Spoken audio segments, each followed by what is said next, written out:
បាទជំរាបសួរសាជាថ្មីនៅក្នុងវីដេអូនេះខ្ញុំនឹងនាំអ្នកទាំងអស់គ្នាទៅស្វែងយល់ពីអ្វី degree នៃឯកធាតុនិងពហុធាតុប៉ុន្តែdegree នៃឯកធាតុគឺយើងបានរៀនហើយទាក់ទងនឹងវីដេអូមុនដូច្នេះនៅក្នុងវីដេអូនេះគឺខ្ញុំផ្ដោតសំខាន់តែ degree នៃពហុធាតុប៉ុណ្ណោះតើ degree នៃពហុធាតុគេកំណត់យ៉ាងដូចម្តេចកុំឲ្យខាត់ពេលយូរយើងទៅមើលឧទាហរណ៍មាន2គឺមានឧទាហរណ៍ទី2ឧទាហរណ៍ទី3អញ្ចឹងយើងទៅមើលសង្កេតមើលឧទាហរណ៍ទី2ទាំងអស់គ្នានៅក្នុងពហុធាតុ x ការ៉េដក 4x បូក3តួដែលមាន degree ខ្ពស់ជាងគេគឺ x ការ៉េហើយ degree របស់វាគឺ2ដូច្នេះ degree នៃពហុធាតុ x ការ៉េដក 4x បូក3នេះគឺមាន degree ចំនួន2យើងឃើញថា x ការ៉េនេះគឺ degree របស់វាខ្ពស់ជាងគេអញ្ចឹងdegree នៃពហុធាតុហ្នឹងគឺកំណត់តាមតួដែលមាន degree ខ្ពស់ជាងគេឥឡូវយើងទៅមើលឧទាហរណ៍ទី3នៅក្នុងពហុធាតុ x ការ៉េ y ដក 4x បូក3តួដែលមាន degree ខ្ពស់ជាងគេគឺ x ការ៉េ y ហើយ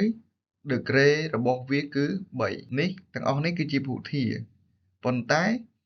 តួនេះជាឯកធាតុអញ្ចឹងឯកធាតុនេះគឺមាន degree ប៉ុន្មានប្រកបជា degree របស់វាគឺ3អញ្ចឹងដូច្នេះ degree នៃពហុធាតុគឺពហុធាតុមួយនេះគឺស្មើ3អញ្ចឹងតាមរយៈឧទាហរណ៍ទី2ហើយនិងឧទាហរណ៍ទី3គេសង្កេតឃើញថា degree នៃពហុធាតុគឺជា degree របស់តួណាដែលមាន degree ខ្ពស់ជាងគេនៅក្នុងនេះមានអត្ថន័យយ៉ាងដូចម្តេចឥឡូវខ្ញុំចូលមើលឧទាហរណ៍ដដែលយើងមើលថា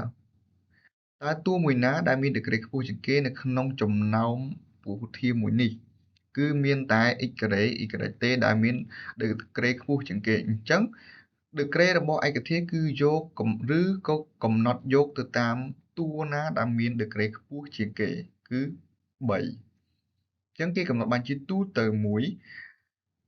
degree នៃពហុធាតុគឺជា degree របស់តួណាដែលមាន degree ខ្ពស់ជាងគេនេះខ្ញុំគាត់ថាឧទាហរណ៍បន្ថែមនៅក្នុងនេះតើតួមួយណាដែលមាន degree ខ្ពស់ជាងគេគឺនេះ x គីបនេះគឺយើងមាន degree រហូតដល់3យ៉ាងនេះគឺ degree តែ2ទេហើយដក